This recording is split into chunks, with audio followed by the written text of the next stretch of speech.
Om Namah Shivaya. Once again coming back with Amarnath Astro YouTube channel. நாம் ஏற்கனவே ராகுவோட சேர்ந்த கிரகங்கள் அப்படின்னு ஏற்கனவே ஒரு 5 பதிவுகள் போட்டிருக்கோம். இது பார்த்தீங்கன்னா 6வது பதிவு. ஏற்கனவே பார்த்தீங்கன்னா ராகுவோட சந்திரன் சேர்ந்த என்ன மாதிரி பலன்கள், ராகுவோட சூரியன் சேர்ந்த என்ன மாதிரி பலன், ராகுவோட சனி சேர்ந்த என்ன மாதிரி பலன், ராகுவோட செவ்வாய் சேர்ந்த என்ன மாதிரி பலன்னு போட்டிருக்கோம். நேற்று பார்த்தீங்கன்னா ராகுவோட சுக்கிரன் சேர்ந்த என்ன மாதிரி பலன்கள் கிடைக்கும் அப்படின்னு போட்டிருக்கோம். இன்றைக்கி பார்க்க போகிற பதிவு ராகுவோட குரு சேர்ந்தா, அதாவது குருன்றது குழந்தைக்கு அதிபதி, குழந்தைக்காரகன். அவர் சேர்ந்தா என்ன மாதிரி பலன்கள் கிடைக்கும் அப்படின்றத நம்ம பார்க்க போகிறோம்.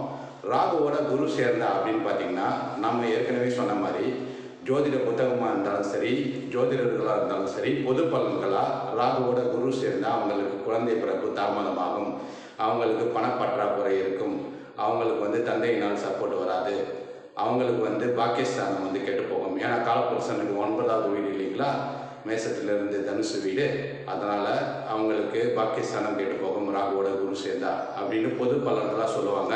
அந்த பொது பலன்கள்லாம் உங்களோட சொந்த ஜாதகத்தில் கரெக்டாக இருக்குமா அப்படின்னு கேட்டிங்கன்னா கண்டிப்பாக இருக்காது. ஏன்னா உங்களோட ஜாதகம் தான் உங்களோட தசா புத்திப்படி உங்களுக்கு என்ன நிகழ்வுகள் நடக்கும் அப்படின்றத சொல்கிறது. சரிங்களா?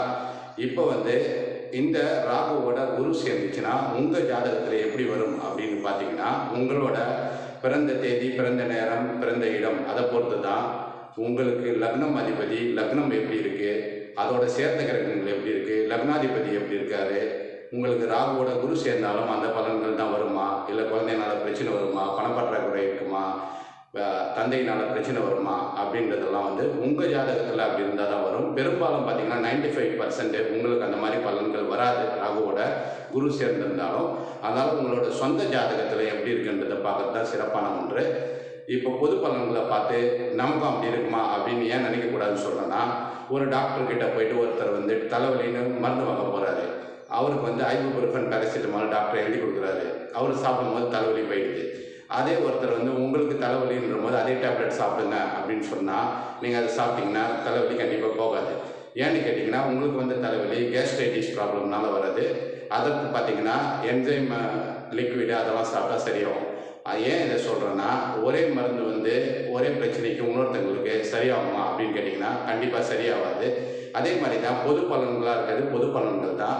அது உங்களோட ஜாதகத்தில் அதே மாதிரி இருந்தாலும் அதே பலன்கள் வருமா? ராகுவோட குரு சேர்ந்தால் குழந்தையினால பிரச்சனை, பணப்பற்றாக்குறை, இல்லை தந்தையினால ப்ராப்ளம், தந்தைக்கும் உங்களுக்கும் செட் ஆகாது, அது மாதிரி வருமானா கண்டிப்பாக வராது. இப்போ ஒரு உதாரணமாக பார்த்தீங்கன்னா, ஒரு சிம்ம லக்னம் இன்னைக்கு எடுத்துக்கலாம். இப்போ போட பார்த்தீங்கன்னா இது மேச வீடு இல்லைங்களா, மேசம்